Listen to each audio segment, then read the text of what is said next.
On the spot news media, we got the latest news. We don't care about the views, we just representing right. Put local news internationally every night. On the spot, wave that Jamaican flag from left to right. Let's get it right, y'all know the type. We ain't dealing with the hype, we make it take flight. Yeah man, my viewers and subscribers, what one. A blessed and wonderful Monday evening to each and every person out there tuning into On The Spot News Media.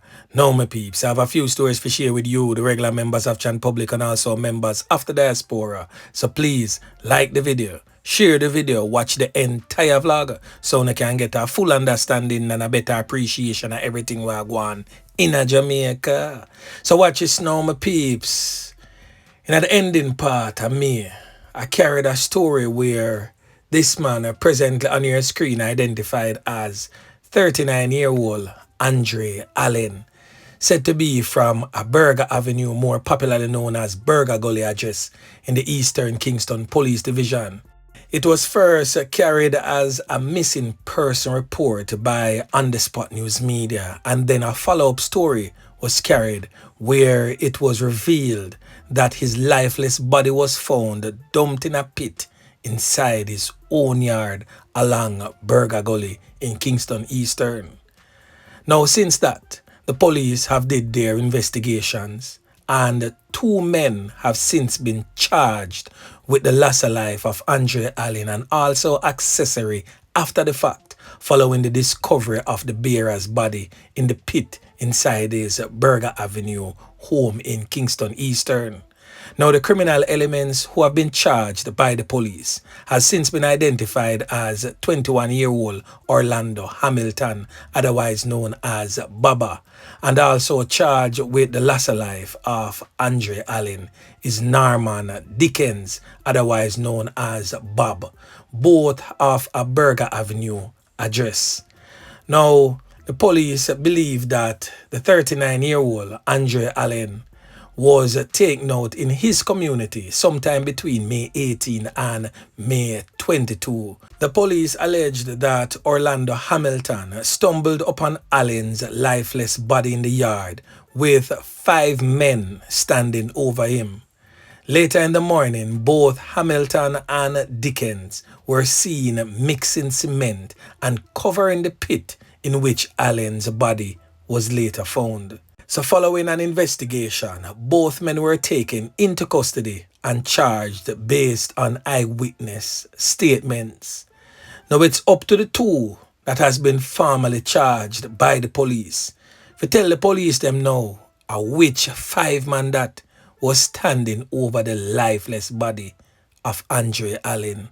Boy, may I tell you my peeps. The thing rough. Now another sad update.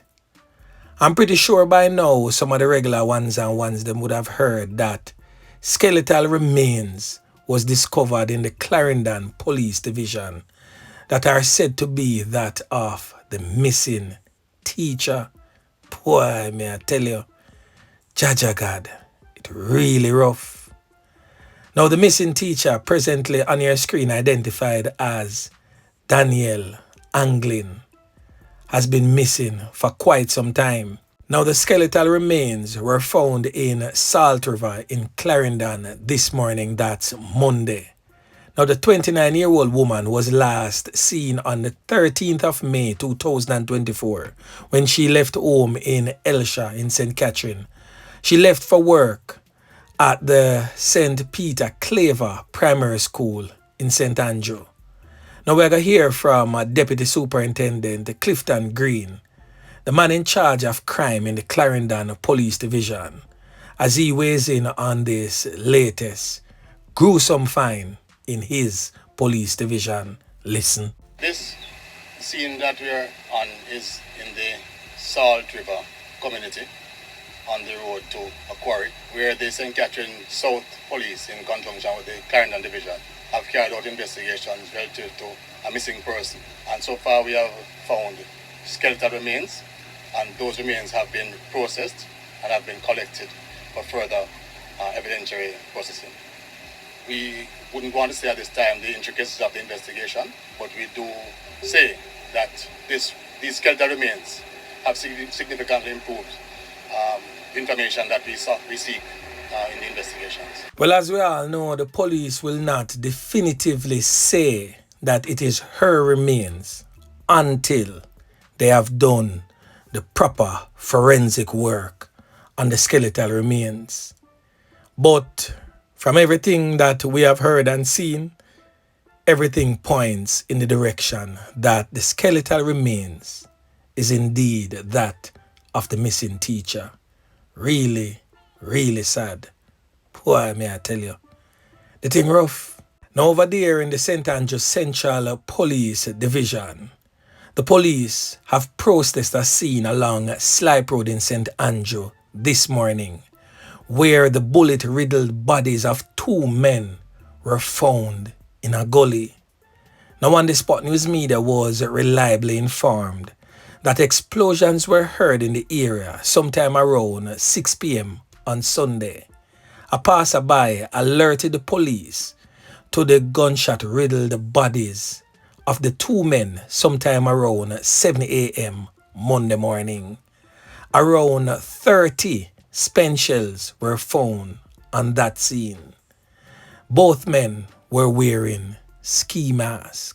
Now this picture have been making rounds on social media, said to be the men whose bodies were found in the gully riddled with bullets along Slipe Road. Boy, may I tell you, the thing rough. Now on the Spot News Media will most definitely seek to find out who these men were and exactly which community they were from and possibly why they were taken out in such a fashion. The knockings and clappings continues. Now over there in the St. Catherine South Police Division, we get a little lull period of the Western Union and MoneyGram robberies right across Jamaica. But the criminal elements, them start it up again. Armed criminal elements robbed a MoneyGram outlet in Portmore.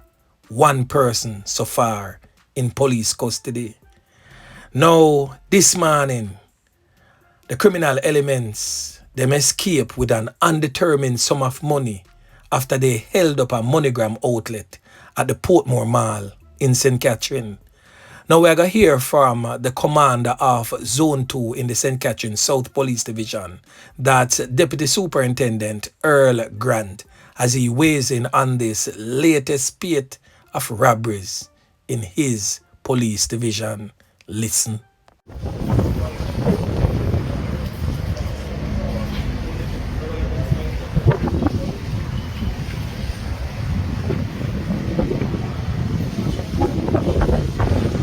Superintendent Earl Grant, and I'm the Zone 2 Commander within the St. Catherine South Division. I'm in charge of the Portmore and the Waterford area. The Waterford area also entails the Portmore Mall, where we are standing.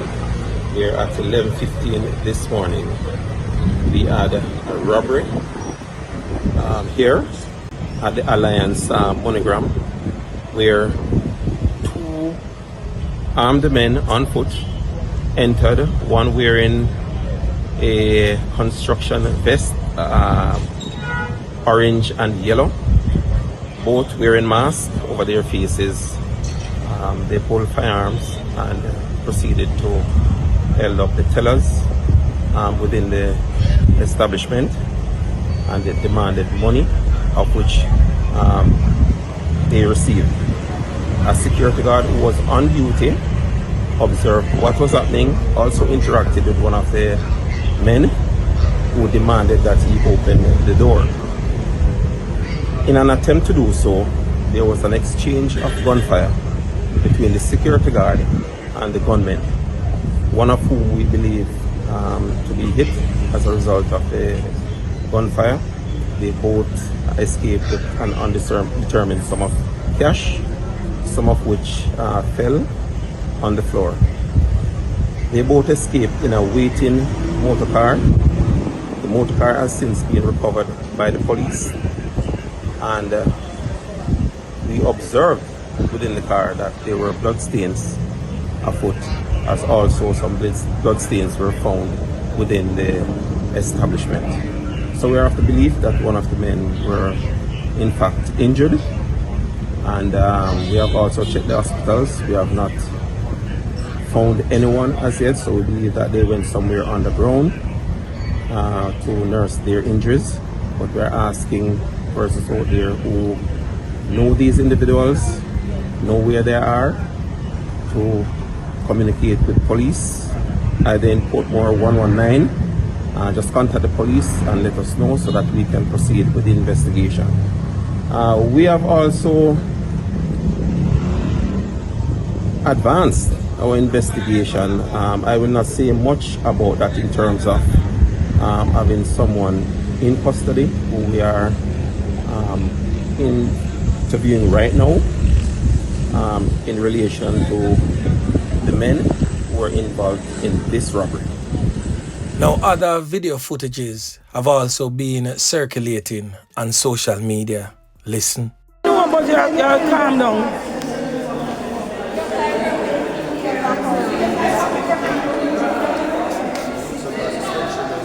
Shot. If you do money them. No man, I need them in there. Yeah. Oh God, them a cry. Jesus. Boy, we're just glad that we didn't have any civilian casualties or fatalities in that particular brazen daylight robbery. Now over there in the parish of St. Ann, a businessman was on Friday fleeced of almost $2 million after leaving a bank in Brownstown in the parish. Now it is reported that sometime around 1 p.m. a man withdrew $1.9 million and was escorted to his car by a security officer. It is said that he drove away near Alexandra area, where he went into a restaurant, leaving the bag with the cash inside his motor vehicle. Wrong move. Upon his return to the car, he was approached by a man who asked to be transported to Alexandra, to which the businessman consented. Minutes after boarding the vehicle, the passenger asked to be let out with the explanation that he saw a friend he was waiting for. The man got into another car and left.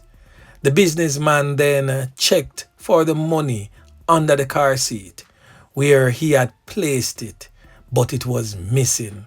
The Brownstown police are wasting time investigating.